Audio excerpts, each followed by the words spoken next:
I don't have the same clothes anymore than when I was 14 years old or 15 years. They're gone. Even if you have a kurta and you wash it long enough, gradually the kurta deteriorates.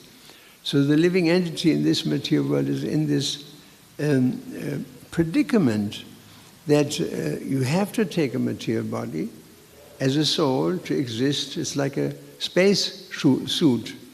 Otherwise the soul cannot, it can exist, but it cannot express itself, it cannot eat, etc. It cannot follow its path of sense gratification. So it has to take a body, and alas, this body deteriorates, but the soul is eternal. So he is in this situation, and as long as he realizes this, that I'm not this body, he's in a fortunate position, but most people don't realize that. And most people are conditioned in this material world and they have no idea who they are, because they're suffering an intense sense of an identity crisis. An identity crisis. Because they think they're something which they are not, and they want to be that's why they want to be someone else. Because there's some deep doubt there somewhere. They're not happy with the way how they look or something. Michael Jackson was perpetually unhappy how he looked, and he had one face operation after the other. And because they want to be someone else. You know, everybody wants to be somewhere else. That's why fashions come in. Fashions are nothing else but the external presentation of the identity crisis of the soul in this material world. That's all it is. It's an identity crisis.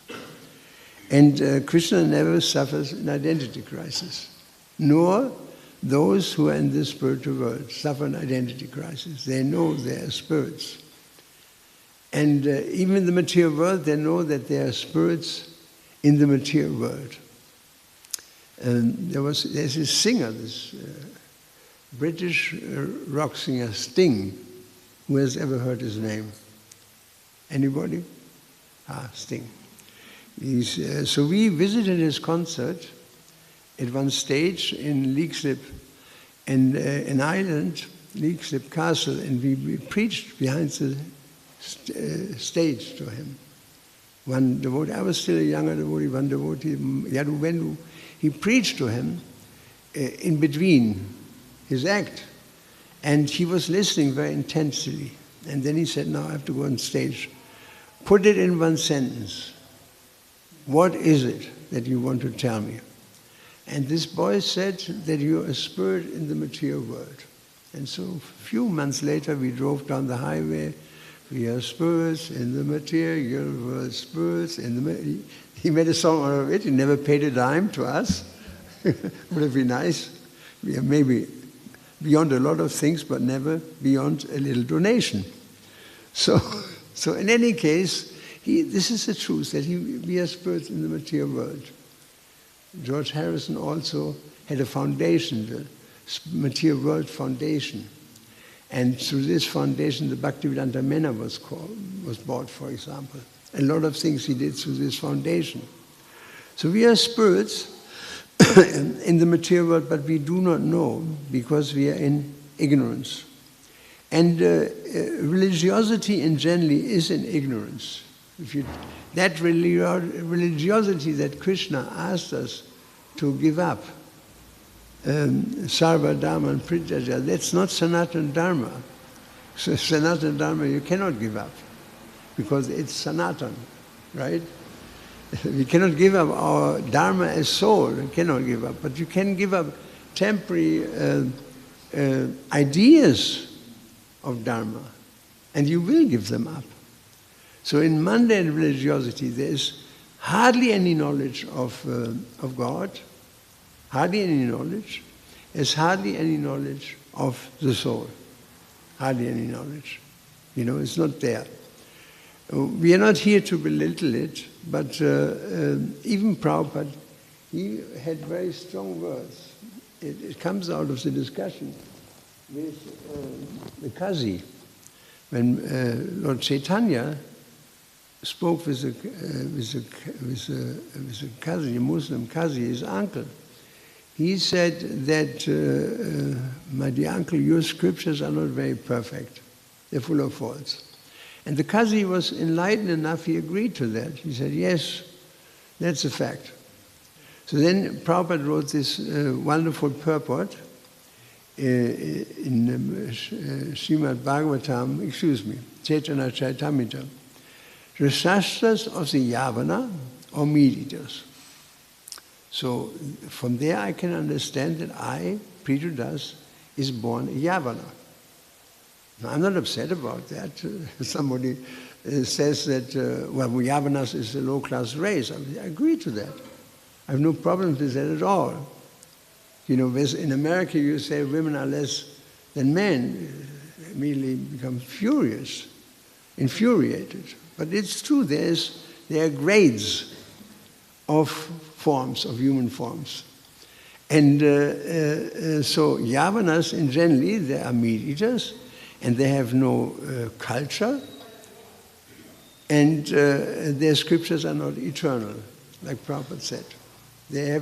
Prabhupada says here, let me quote, the scriptures of the Yavanas are three, the Old Testament, the New Testament, and the Quran. Now, I don't say that, but Prabhupada said it. I just repeat it. You know, I'm not to be blamed. If I would say this in public in Germany, that the Quran is a scripture that has been recently manufactured and it is not perfect, I may not wake up in the morning because I have a bread knife in my back. That's the situation, at least a bread knife in my back, you know. I may not wake up because of it. So this is their history. Old Testament, their compilation is history. They are not eternal like Vedic knowledge. Therefore, they have the arguments and reasoning, yes, but they're not very sound and transcendental. Because as soon as you say that we have one life in this earth, that means it is neither sound nor transcendental. It doesn't make sense, because you cannot explain why, if there's only one life, somebody is born unfortunate, and he has an unfortunate life. Say somebody is born in Kyrgyzstan or say in Korea, and he has no concept of God. And his parents are thieves. His parents are thieves. So he has no morality about thieving, because if the parents, people cannot develop morality if the parents are immoral. It's not possible. People cannot be ethical if their parents are unethical. They have to learn this. You have to learn from childhood, right? You learn this from cleanliness. You learn actually from childhood, right? And so, somebody in Korea, a Korean young boy, his parents are thieves. And so he becomes a thief, naturally, and he goes out, and one day he sees there's a beautiful bread in the window of a baker. He grabs it. There's a baker there, he grabs his hand. And he sees there's a knife lying there, this boy. And he takes the knife and stabs the baker right into the heart. The baker dies. He runs over the street because people pursue him. He runs right into the car and dies. Not in the knowledge of Lord Jesus Christ of Nazareth.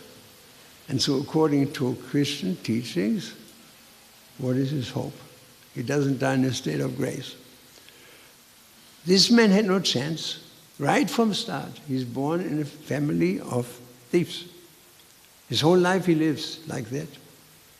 He has no conscience about it. And so he dies like that. What kind of God is that? Where's God in such things? They cannot explain. They cannot explain. Like I advise all of you that are working in the universities, you should challenge your friends, if they're Christians or Muslims, say, why is there so much injustice and suffering in this world. Where is God in this? How do you explain that? God is good, He's kind, and somebody suffers unimaginable pain. As a child, my brother did. Unimaginable pain. Somebody has everything. Somebody dies fat and happy, and he has everything. And then he dies. And his last words are paneer, or whatever material thing he has in his mind. Right? His last word is paneer. Right? Paneer. And he dies. Or shrikant. Or jalebis. So, what choice did he have? Yes, he had a choice, because this life is based on a previous life. There's a succession of lives, and therefore it makes sense. Not only it makes sense, religion has to make sense. It has to be reasonable. It's not that God can be unreasonable. Religion has to be reasonable. But they don't have a reasonable answer why the innocent suffer, whereas we know the innocent are not innocent. Nobody is innocent in this world, not even a child. Not even a child, right? If you would see the previous life, you can understand exactly why. So religion has to be, there has to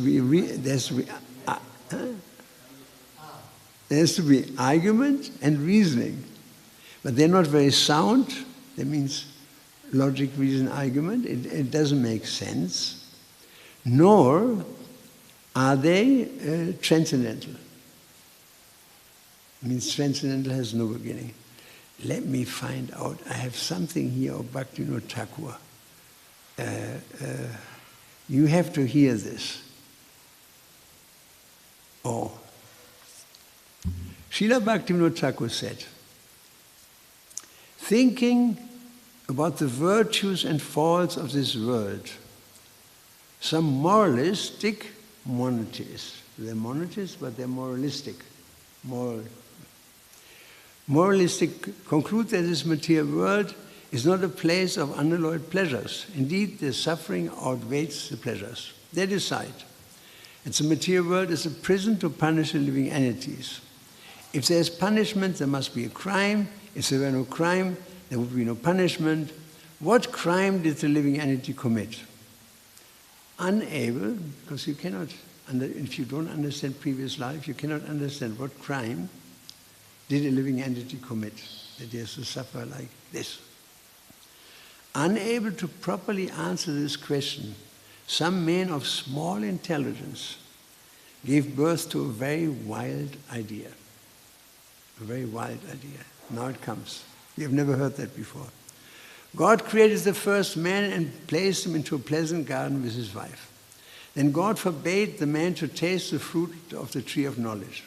Following the evil counsel of a wicked being, namely the snake, the first men and women tasted the fruit of the tree of knowledge, thus disobeying God's command. In this way they fell from the garden into the material world filled with suffering. Because of their offense, all other living entities, because of their offense, all other living entities are offenders from the moment of birth. Right? We share, according to Christian thinking, in the sin of Adam and Eve. It's called the primordial sin. Some sin was committed before us, primordial sin. And we all suffer that sin. This is how they explain this. Which makes no sense. I mean, if my ancestor commits a sin, why should I suffer? Why should I suffer? What's the point, you know? Everybody suffers his own sin. Because Krishna is Samoham Sarvabhutishu. He's equal to everyone, not partial. Everybody suffers his own deeds. As you sow, if you put a banana seed or a banana into the ground, what will come out? A banana, not an apple. Put an apple into the ground, what will come out? Pineapple? No. Apple. So, pineapple or whatever. So, therefore, because of the offense, all of it, All other living entities suffer from birth. Not seeing any way to remove this offense, God himself took birth as in a human-like form. This is now what happens. We're talking about Christianity. Bhakti Vinod Thakur's explanation. Took on his own shoulders the sin of his followers and then died. All who follow him very easily attain liberation, and all who do not follow him fall in eternal hell. In this way, God assumes the human-like form, punishes himself, and thus liberates the living entities. Any intelligent person cannot make sense of any of this. You can't make sense. If you use your reason, you become an atheist in that settlement. And I became an atheist. I went through that. I said, this is simply humbug. So, and like Bhakti Vinod Thakur calls it, I mean, this is something I never dared to say in the past. He said they gave birth to a very wild idea. That's what it is, a very wild idea. And so, to accept this mixed-up religion, one must first believe these rather implausible things. As a living entity's life begins at birth and ends at death. Before birth, the living entity does not exist, and after death, the living entity will no longer stay in the material activity. Only human beings have soul, all other creatures have no souls. Only extremely unintelligent persons believe this religion. That's Bhakti Vinod Thakur. I'm just quoting,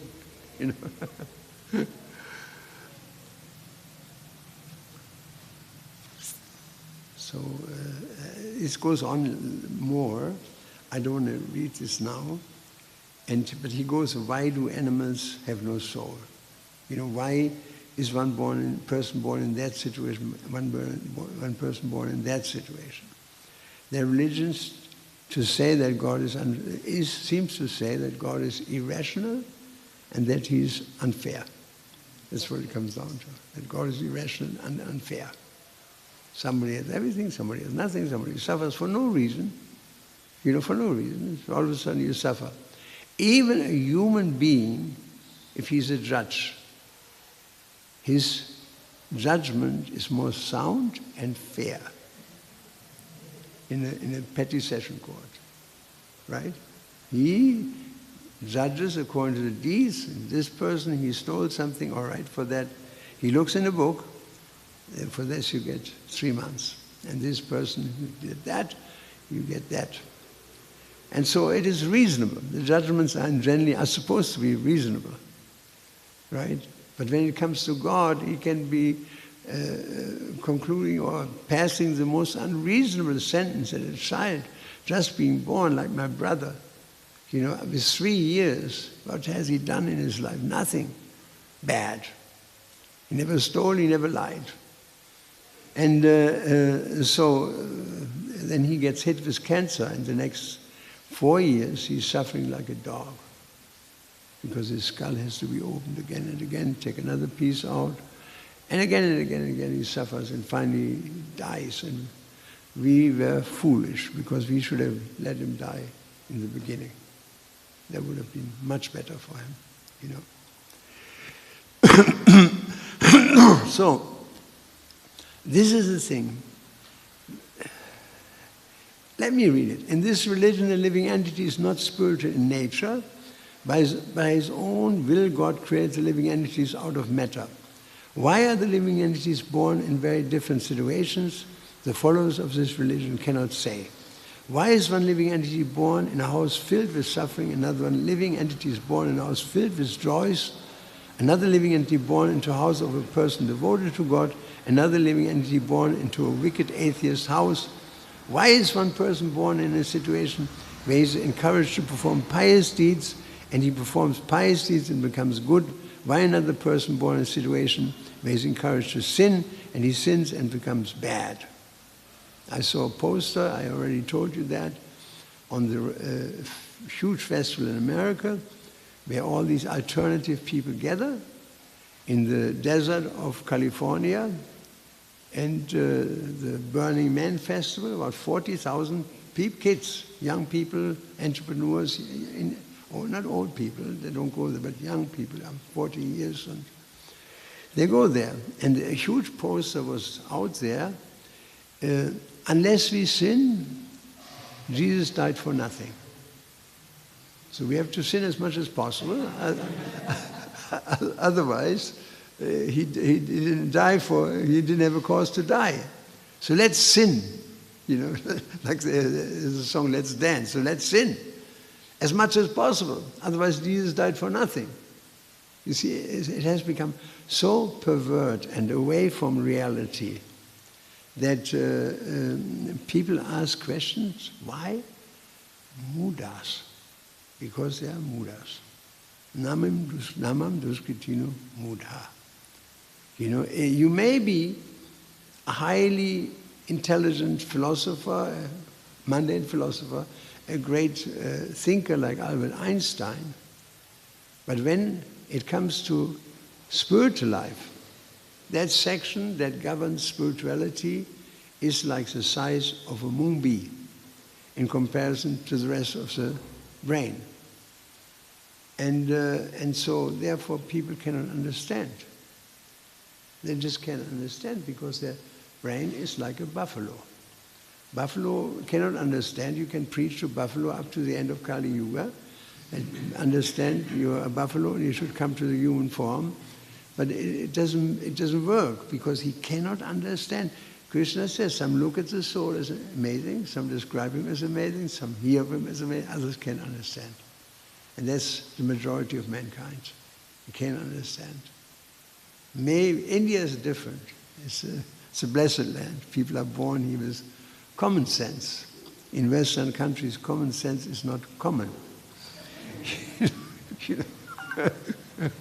So, this is Prabhupada said that. I'm just reflecting his beauty in expression. And so, why do animals have no soul? Why do birds and beasts have no souls like human beings? Why do human beings have only one life? And because of their action, in that life when they are rewarded in eternal hell or eternal heaven to be punished. Any person who believes in a truly kind and merciful God will find this religion completely unacceptable. Bang. There it is. You see, therefore, when Krishna says, Sarvadharman, we should give this up, because it is manadharma. Manadharma, There's one of the greatest verses in the Chaitanya Charitamrita is this one. I quoted it many times.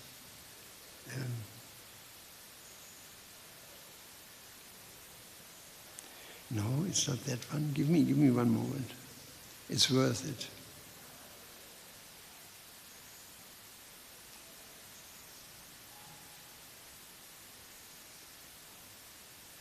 I found it. Sri Chaitanya Prabhum Vande. Balopiyat anugrahat taran nana mata graha vyaptam siddhanta sagaram. For my respectful obeisance to Sri Chaitanya Prabhu, now it comes, by whose mercy even an ignorant child can swim across the ocean of conclusions about the material, about the absolute truth. There's an ocean of conclusions. You cannot outrun a crocodile unless you go this way. You see, you run this way and you turn, because his vision is small. He doesn't have a long, wide angle. There's a narrow angle lens, right? So you can't. And most people, you're not able to do that, do such a move to go to the side because you're in panic. You just run for your life. And so it's significant that these are crocodiles, because think about it. There are so many people, they're born, into a particular religiosity, or they're convinced by some evangelist to take this knowledge, and they can't get out. If you say one word different, they become agitated. If you reason let's reason about God. You can, in Vedic philosophy, you can reason. Everything is logic, reason, beside revelation. It makes sense. And so by the mercy, then the purport is by the mercy of the personality of God as Sri Chaitanya Mahaprabhu.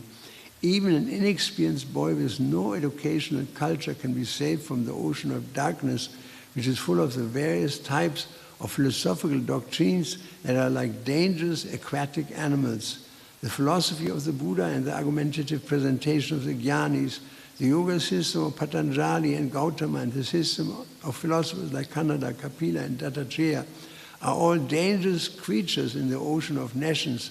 By the grace of Sri Chaitanya Mahaprabhu, Sri Chaitanya Mahaprabhu ki jai, Sri Chaitanya Mahaprabhu ki jai, Sri Chaitanya Mahaprabhu ki jai.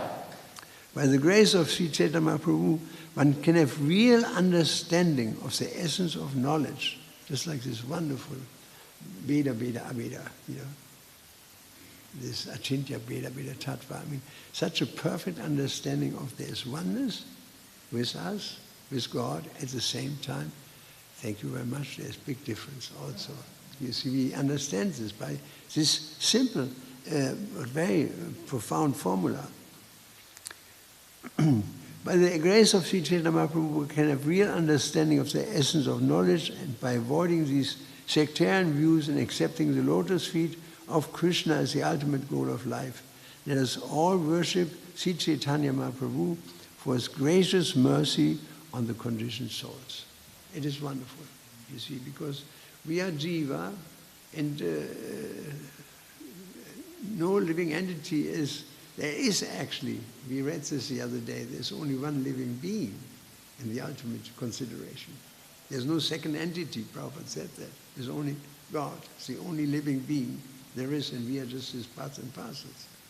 Like my finger is a part of my hand, but there's only one Prithu Das, to my knowledge.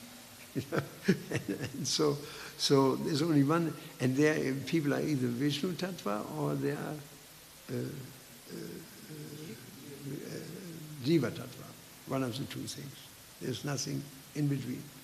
Jiva Tattva. And so all living entities in the material world are Jiva Tattva. And in the spiritual world also, the majority is Jiva Tattva, but they are infallible, whereas here everybody is fallible. Even the Pope of Rome. No, even with his church doctrine that the Pope cannot, he's infallible. No one is infallible in this material world. And he says what Krishna says. So who I'm supposed to believe, the Pope or Krishna? So we have to understand it, and let's go to this.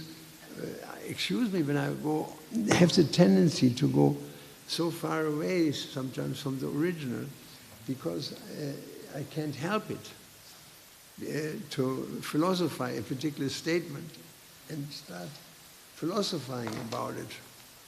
That's the nature of these subjects, that you get carried away, like Socrates, the famous Socrates, everybody knows him. So he stood with his friend on the street in front of his house, and they were philosophizing on and on. The wife was screaming from upstairs. He went like this, and again and again she screamed. Because he was not listening to her. She wanted him probably to take the meal. So always, and so finally she took the night pot. It's the pot where you pass urine in, and threw it on Socrates. And he was drenched in urine. And he said to his friend, you see, after the thunder, there's rain. That was his comment. After the thunder, there's rain. That was his only thing he had to say about it. He was completely cool about it. He didn't care. His philosophy had captured his mind in such a deep way that he didn't care about the external circumstances. So Krishna is what he is. He is the Param Brahma. Like Arjuna has this wonderful Param Brahm, Param Dham, Pavitam Idamam Uttam. That's Pavitam Idamam Uttam. But Pavitam Uttamam Pratyaksha Pratvaksha Agamam Dharmam Susukam Kadum Avyam. That verse, is the supreme. In awe, Arjuna is speaking. It's the supreme abode, the supreme, impure, the most impure of everything. You are the supreme Lord. Then he says, Ahusram Rishaya Savya Devashina Rastata. All the great sages like Narada, Vyasa, Devala, Vyasa, they all say this. And now you're saying it to yourself. And Krishna didn't, he was not shy speaking about himself, his glories, saying, Aham Savasya Prabhu, I'm the source of everything. Whole creation rests upon me. One who knows this worships me with all his heart. You never hear anybody speaking like this in world history, unless he's mad. And then the next verse, the whole creation rests upon me like pearls are strung on a thread. There's no truth beyond me. That's what he says. There's no truth beyond me, right? The whole creation, the whole universes, all these universes are resting on me like pearls on a thread. Who can speak like this? This wonderful experience. And still people don't accept. And one plague after another is happening. Now we have this pandemic. Now we have heat in America up to 50 degrees. One forest fire after the other. One calamity after another. But people don't listen. Why? What is the word for that? If somebody sees all the miseries of the material world, nuclear war is around the corner, practically speaking. Now with the troubles in the Chinese Sea. Around the corner. And still they don't see it. They don't understand it. Why? What is the answer? Buffalo. The answer is buffalo. It's so obvious. It's really obvious, that one plague after the other, one First World War, then Second World War, now Third World, and incessant raw incidents of war and suffering and shooting and killing, and people, they don't understand it. Like a buffalo doesn't understand why is somebody dying, why is somebody suffering, why his friend buffalo is killed by a car. He doesn't even understand it. He goes simply, right? It's called buffalo. Krishna uses the word, he doesn't use the word buffalo, he uses the word muda, which also means ass. So Krishna says asses and I say buffalo, It means the same thing, How many times Krishna insults humanity in Bhagavad Gita that he uses the word muda? 5 times. 5 times. Namam Diskrishna Muda is one of them, Avajananti Mamuda is another one, Because he tells them what they are, but they don't want to hear that. They think, oh, I'm very beautiful, I'm very powerful. I've done so many things.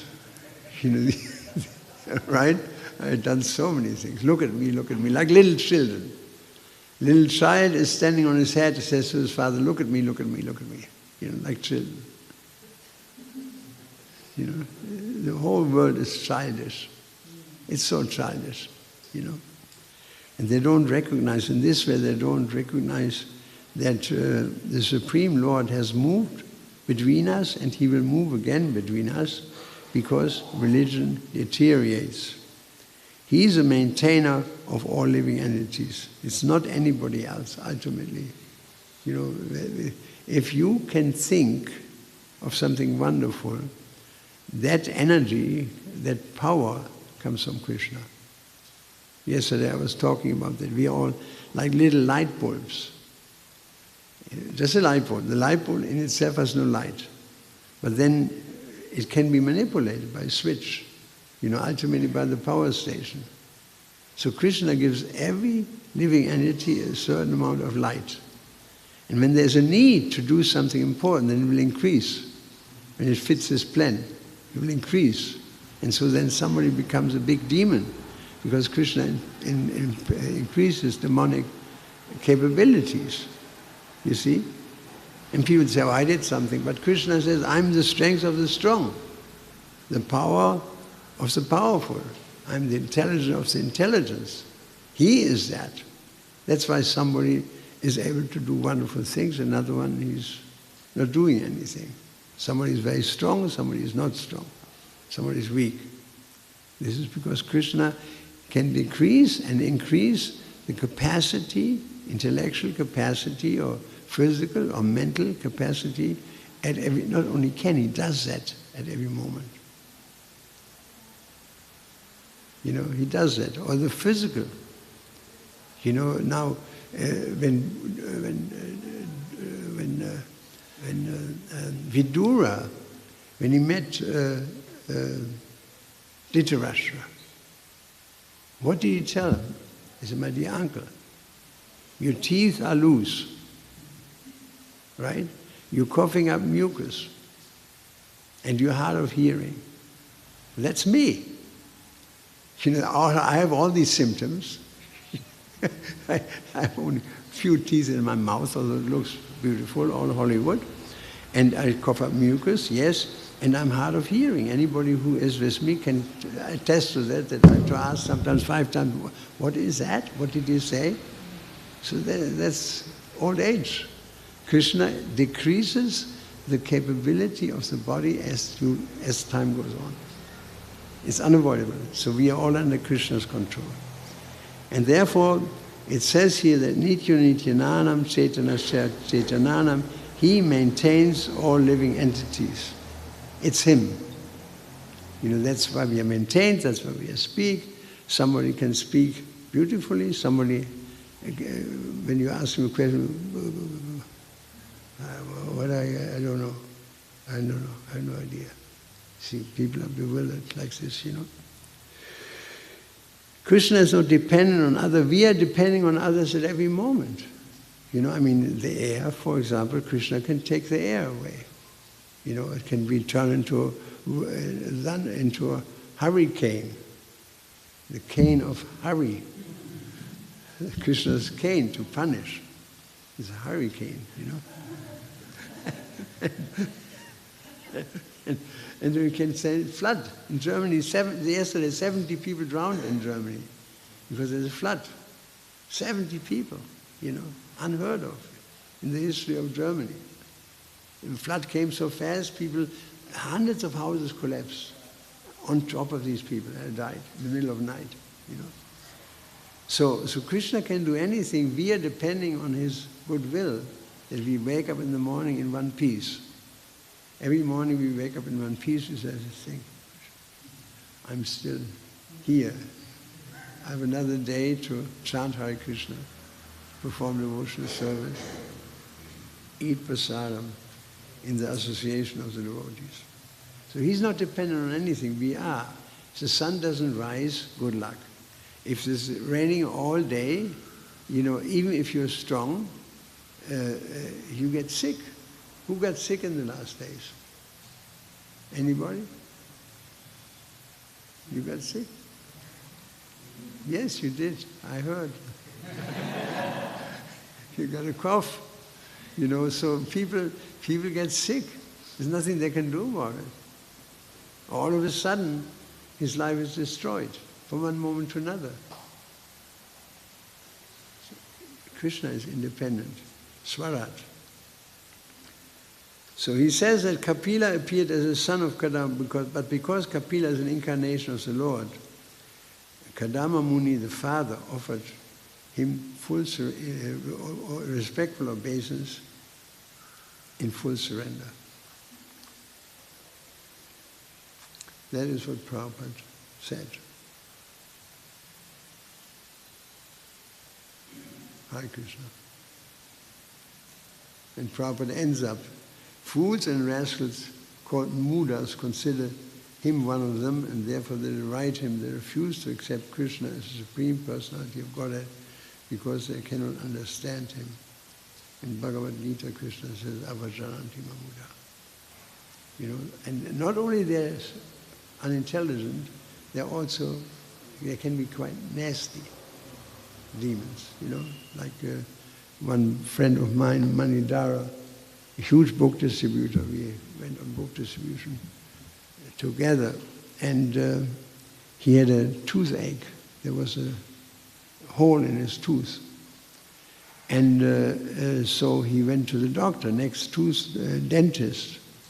And the doctor, and he was an devotee, the doctor said, aha, now you're here in my house, you're a Hare Krishna devotee. Is that true? I said, yes.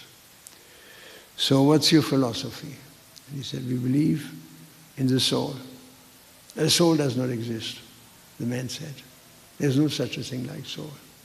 Manidhara said, yes, I'm the soul, you're the soul. No, there's no soul. So they argued for some time while this boy was sitting in a chair already. So at one stage, this demon became so angry that he said, what is the tooth? Is this one? Okay. He took the pliers and said, the soul does not exist, and pulled out a perfectly healthy tooth. You know, there was just a little hole in it. He was such a demon. He had these big glasses.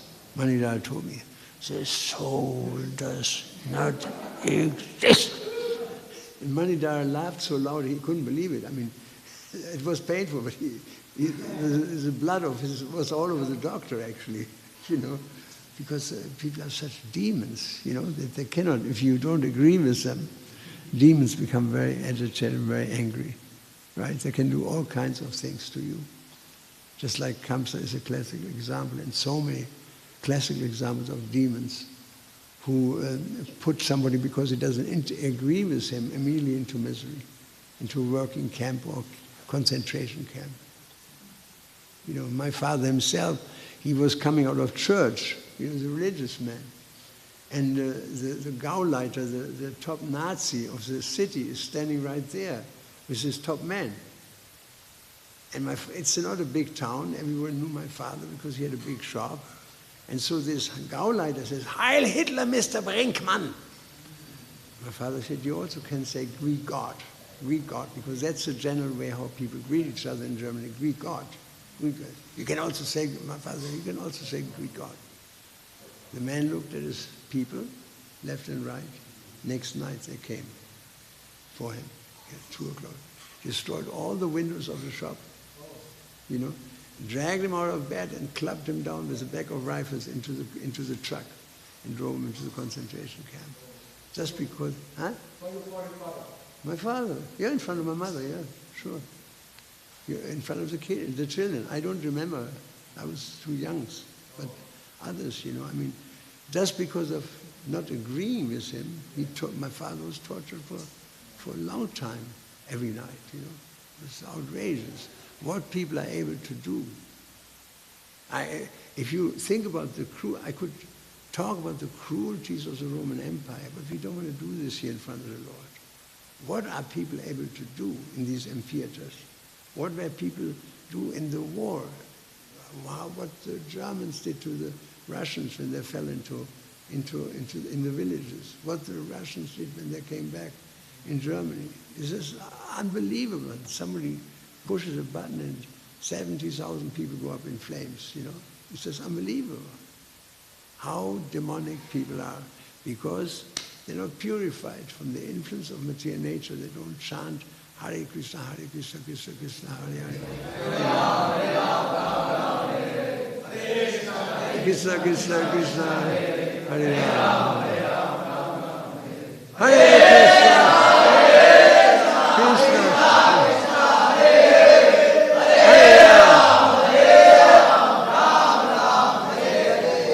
I thank you so much, and you gave me the opportunity to give a class. It's always fun, I must say.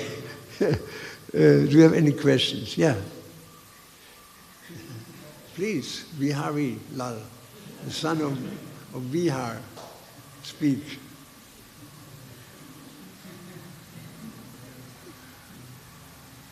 You lifted your head. Huh? He was just shouting, Srila Prabhupada ki jai. Okay. So I thank you very much. I think I will be here another week, or minimum week, but I think even 2 maybe. It depends on you, really. You let me know when you come to my office and when you're leaving. You can live forever. Huh? You can live forever according to your... Krishna.